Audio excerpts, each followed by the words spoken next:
Hello students, I welcome you all to Current Affair Lectures by Azad ICS Academy, and today we are going to start with the current affairs of 1st of April. Before we look into the 1st April current affairs, we'll see what are the answers for the questions that we discussed yesterday, right?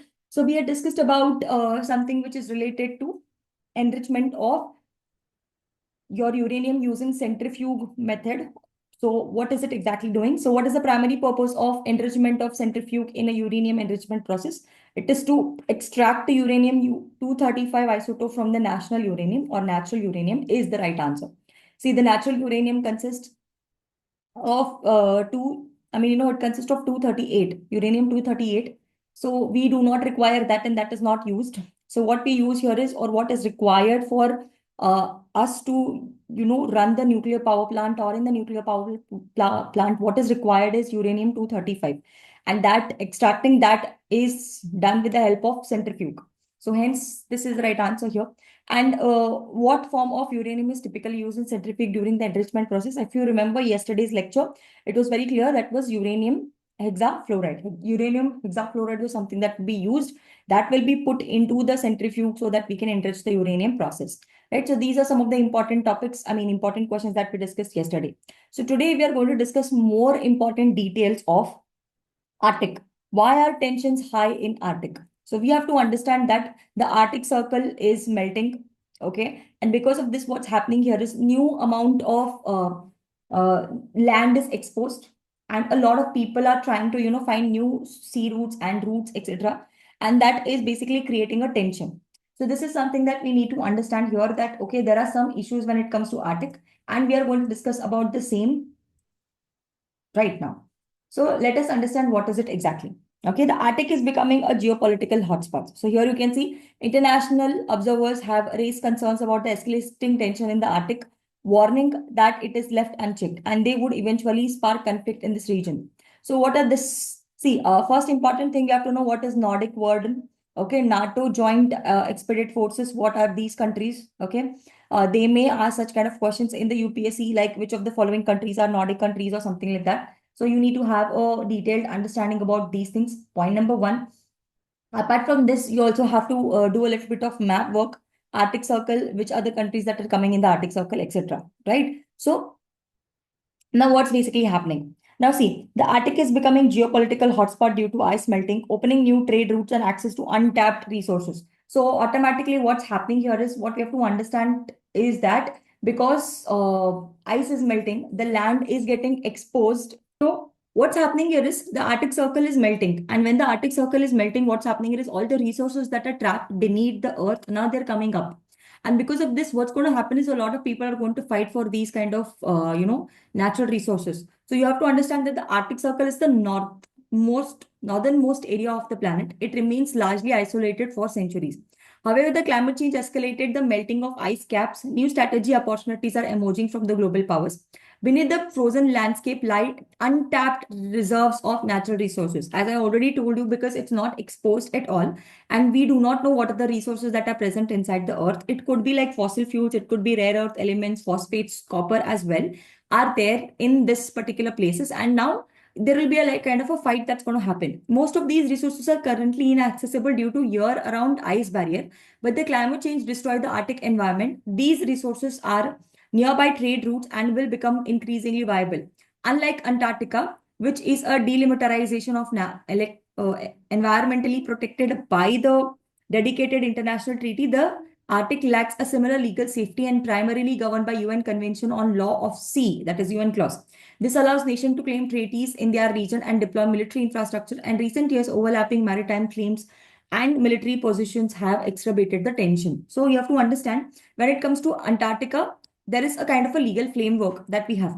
But here, Arctic does not have a kind of a strong safeguard or a legal framework. And because of this, you have UN clause that is there and that can allow the people to, have military infrastructures, etc. And because of this kind of tension, this is kind of a problem that we have here. Now, who is controlling the Arctic region? So there are 8 nations. What are the 8 nations? So you have to understand that the 8 nations are 8 countries. One is Canada. Point number one, we have Denmark. Okay.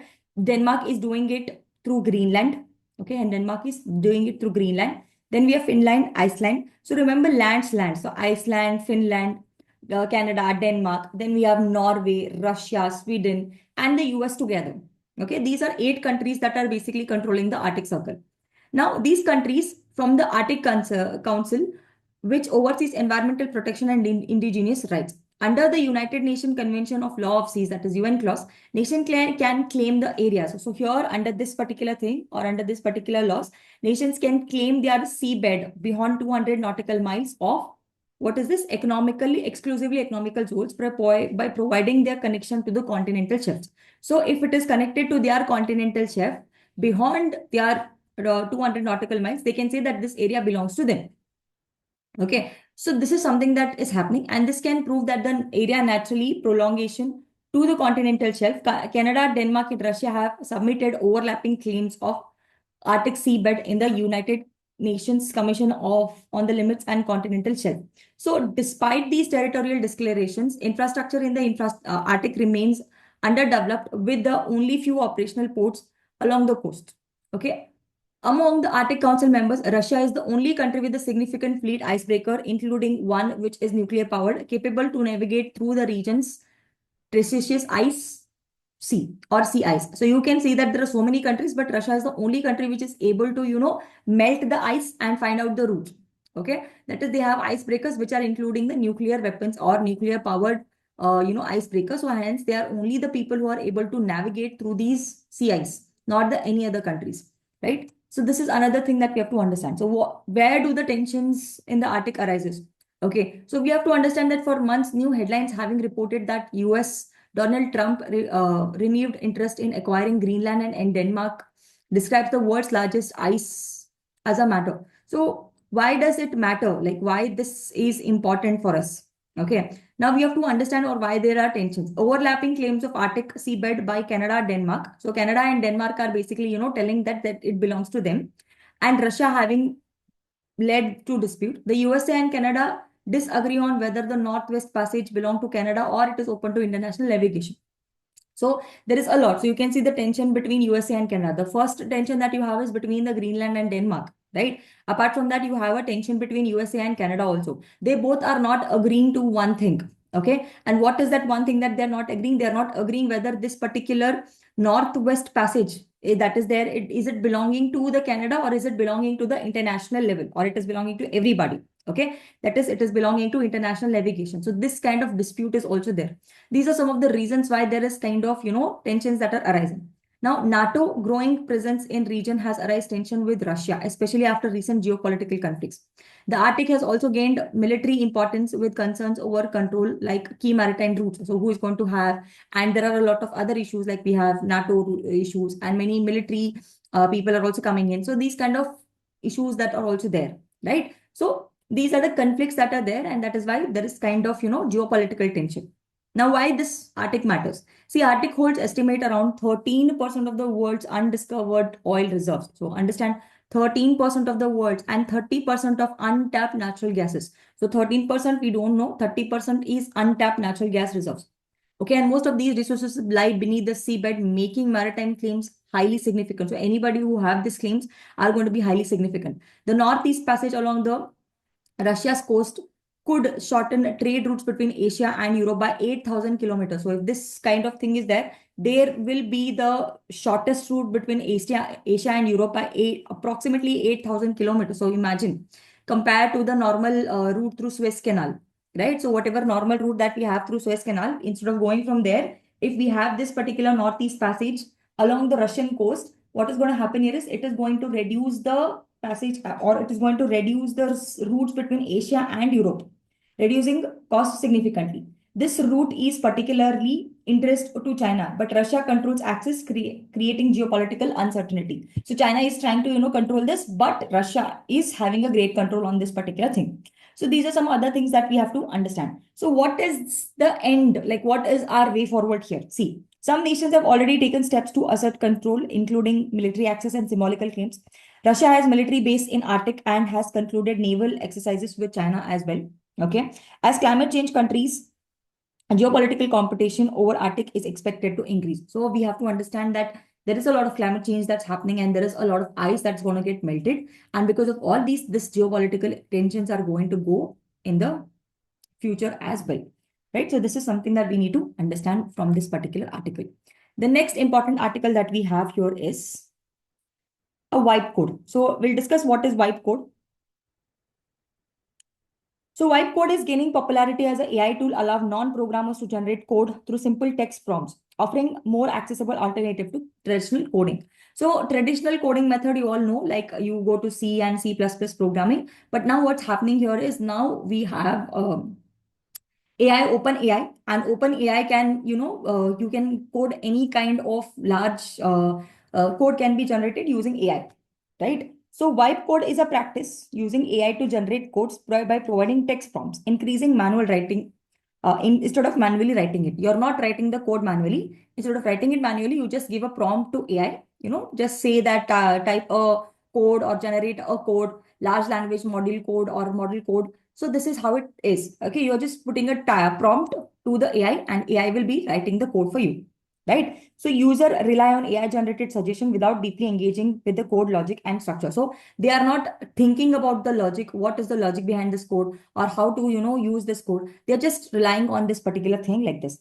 This approach enables non-coders to create functional applications without formal programming knowledge.